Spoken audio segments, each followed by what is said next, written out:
வணக்கம். நடந்து முடிஞ்ச இந்த சட்டசபை தேர்தலில் தாவேகா கட்சி வெற்றி பெற்றதுல நமக்கு ஒன்றும் பெருசா எந்த ஒரு வருத்தமும் கிடையாது.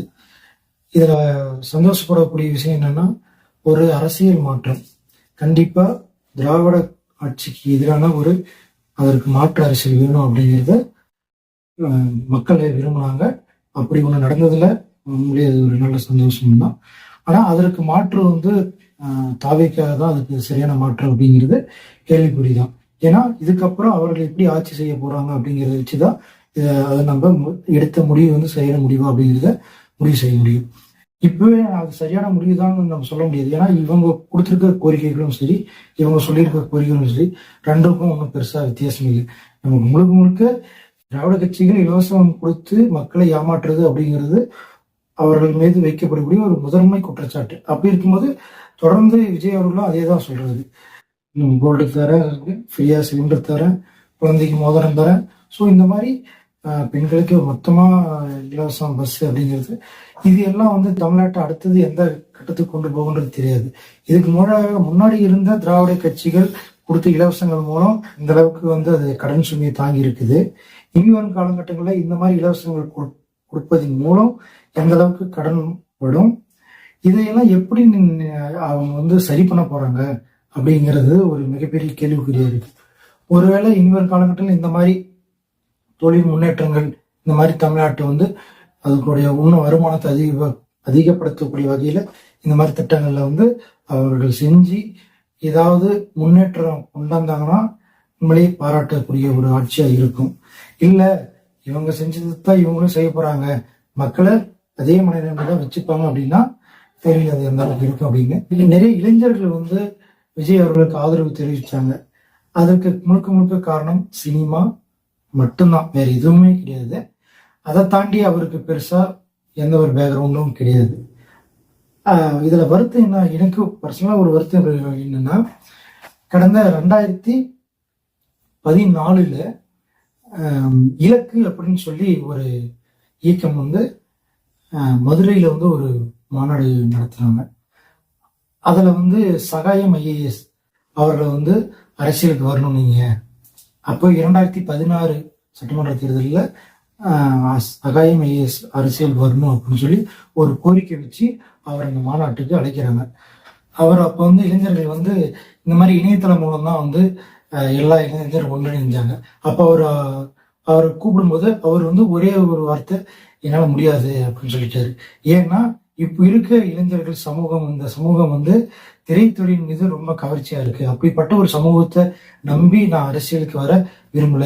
அரசியல் மாற்றம் அப்படிங்கிறது சமூகத்திலிருந்து புறப்படணும். ஒரு நல்ல சமூகத்தின் மாற்றம் தான் அரசியல் மாற்றம். நம்ம சரியான தலைவனை தேர்ந்தெடுக்கிறத விட நல்ல சமூகத்தை உருவாக்கிட்டோம் அப்படின்னா அந்த நல்ல சமூகம் ஒரு நல்ல தலைவனை தேர்ந்தெடுத்துரும் அப்படிங்கிறது அவருடைய ஆழமான கருத்து. அவர் சொன்ன அந்த கருத்துக்கு அப்போதைய இளைஞர்கள் யாருமே முரண்படலை. ஏன்னா அவர் சொன்னது முழுக்க முழுக்க உண்மை. ஏன்னா மக்கள் திரைத்துறையின் மீது அவ்வளவு ஒரு ஆர்வமா இருக்காங்க. திரையில் தலைவனை தேடக்கூடிய இந்த சமூகத்தை நம்பி நான் அரசியலுக்கு வரல அப்படின்னு அவர் சொல்லிட்டாரு. ஆனா அவரை விடுறதா இல்லை.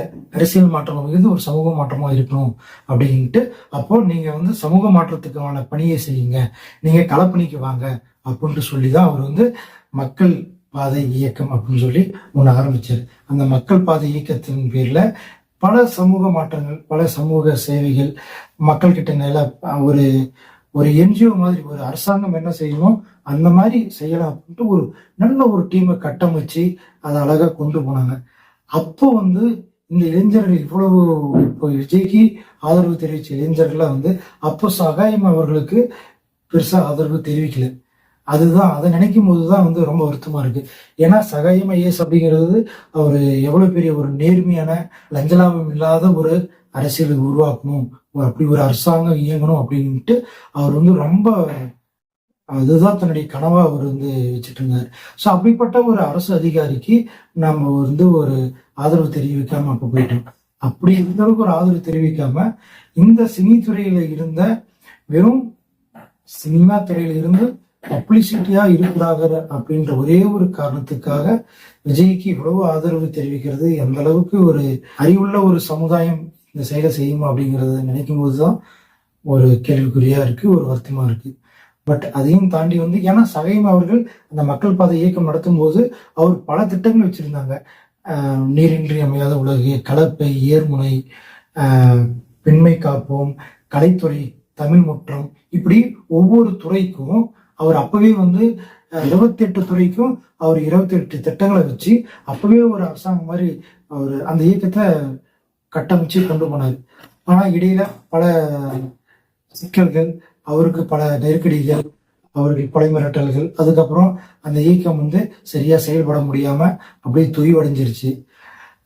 ஆனா அந்த இப்போ இவருக்கு இவ்வளவு அளவுக்கு ஆதரவு தெரிவிக்கிற இளைஞர்கள் அவருக்கு அப்போ ஆதரவு தெரிவிச்சு இருந்தாருன்னா உண்மையிலே அவருடைய இலக்கம் அவர் அப்ப என்ன சொன்னார்னா, நம்மளுடைய இலக்கு 2026 தேர்தலாக தான் இருக்கணும். அந்த 2026 தேர்தலுக்குள்ள நீங்க நான் நினைக்கிற சமூக மாற்றம் இந்த சமூகத்துக்கு வந்தது அப்படின்னா 2026 தேர்தல் நம்ம சந்திக்கலாம் அப்படின்ட்டு ஒரு ஒரு தொலைநோக்கு பார்வையோட தான் ஒரு இலக்கை வச்சு பயணிச்சாங்க. ஆனா அவர் அந்த பாதையில பயணிக்க விடல. அவருக்கு நிறைய சிக்கல்களை உருவாக்கி விட்டு, கொலை முயற்சி விட்டு, கடைசியில் அவர் விஆர்எஸ் வாங்கிட்டாரு. விஆர்எஸ் வாங்கி அவர் விஆர்எஸ் வாங்கின பிறகும் அவர் வந்து ஃப்ரீயா இருக்க விடல. அவரு சமூகத்துக்காக இவ்வளவு பண்ணாரு. ஆனா எந்த ஒரு பின்புலமும் இல்லாத சமூகத்துக்காக பட் ஒரு சினிமா பின்புலத்தை வச்சு மட்டும் ஒரு அரசியலுக்கு வந்தவரை அவருக்கு இந்த அளவுக்கு ஒரு ஆதரவு தெரிவிச்சு இந்த அளவுக்கு ஒரு வெற்றியை கொடுத்துருக்காங்க. இதுக்கான பொறுப்புணர்வு அவருக்கு நிறைய இருக்கு. பட் இதுக்கெல்லாம் அவர் என்ன செய்ய போறான்னு தெரியல. ஆனா அவர் அறிவிச்ச இந்த திட்டங்களை கம்பேர் பண்ணும்போது பெருசா எனக்கு உடன்பாடு இல்லை.